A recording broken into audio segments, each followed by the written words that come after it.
محترم ناظرین، ہر وہ عظیم الشان چیز جس پر دشمنوں کی نظر ہوتی ہے اور شیطان کی بھی نظر ہوتی ہے، مسلمانوں کے پاس وہ کون سی قیمتی سرمایہ ہے، وہ کون سے عظیم الشان چیز ہے کہ جس کی وجہ سے پوری دنیا مسلمانوں کے پیچھے پڑی ہوئی ہے، مسلمانوں کے ایمان کو لوٹنے کی،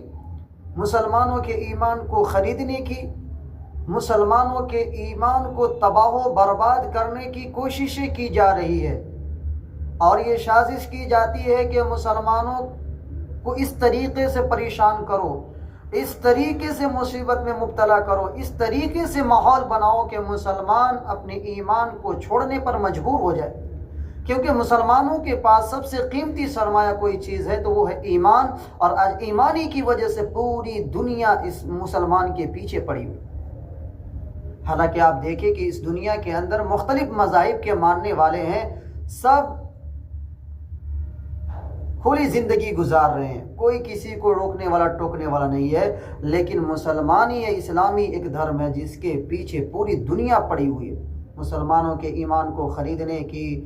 مسلمانوں کے ایمان کو لوٹنے کی کوشش کی جاتی ہے کہ اس کو اس طریقے سے مجبور کرو، کبھی اس کے مساجد پر حملے کرو، کبھی اس کے مکاتب پر حملے کرو، کبھی اس کے مدارس پر حملے کرو، تاکہ یہ مجبور ہو کر کے، خوف کھا کر کے، ڈر کر کے اپنے ایمان سے ہاتھ دھو بیٹھے۔ کوئی اور مقصد نہیں ہے، صرف یہ ہے کہ مسلمانوں سے اس کے ایمان کو چھین لے۔ اللہ کے رسول صلی اللہ علیہ وسلم نے فرمایا کہ ایک زمانہ آنے والا ہے کہ مسلمانوں کو بحیثیت مومن بن کر کے رہنا اتنا مشکل ہوگا جتنا کہ ایک آدمی کے لیے اپنے ہاتھ پر آگ کے انگارے کو رکھنا مشکل ہوتا ہے۔ ہر طریقے سے، ہر طرف سے مسلمانوں پر ٹوٹ پڑیں گے، مسلمانوں کو پریشان کریں گے، مسلمانوں کے ایمان کو لوٹنے کی کوشش کریں گے۔ اب ایسے حالات میں کامیاب کون شخص ہوگا؟ تو میرے بھائیوں، ایسے حالات میں کامیاب وہ شخص ہوگا جو اپنی ایمان کی حفاظت کرے۔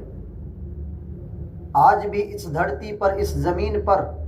ایسے بھی ایمان والے موجود ہیں جنہوں نے اپنے ایمان کا سودا نہیں کیا،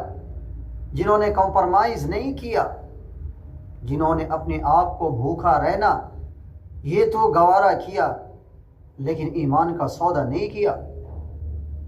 جو اپنے آپ کو ننگا رہنا پسند کیا، جو اپنے آپ کو میدان میں رہنا، کھلے میدان میں رہنا پسند کیا لیکن ایمان کا سودا نہیں کیا۔ ظالم نے مسلمانوں کو اس طریقے سے پریشان کیا کہ اس کے سر سے چھت کو چھین لیا، اس کے جسم سے کپڑے کو چھین لیا، اس کے پیر سے چپلوں کو چھین لیا،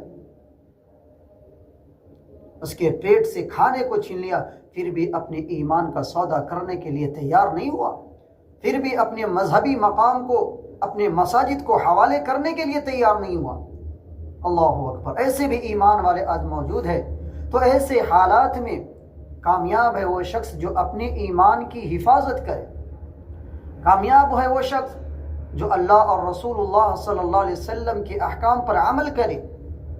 کامیاب ہے وہ شخص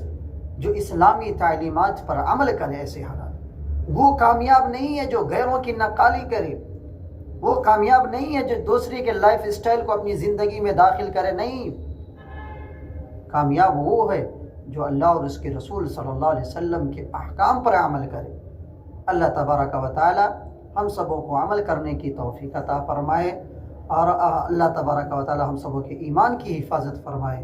اور ہم سبوں کو اپنے نسلوں کی حفاظت کرنے کی، اپنے نسلوں کے بارے میں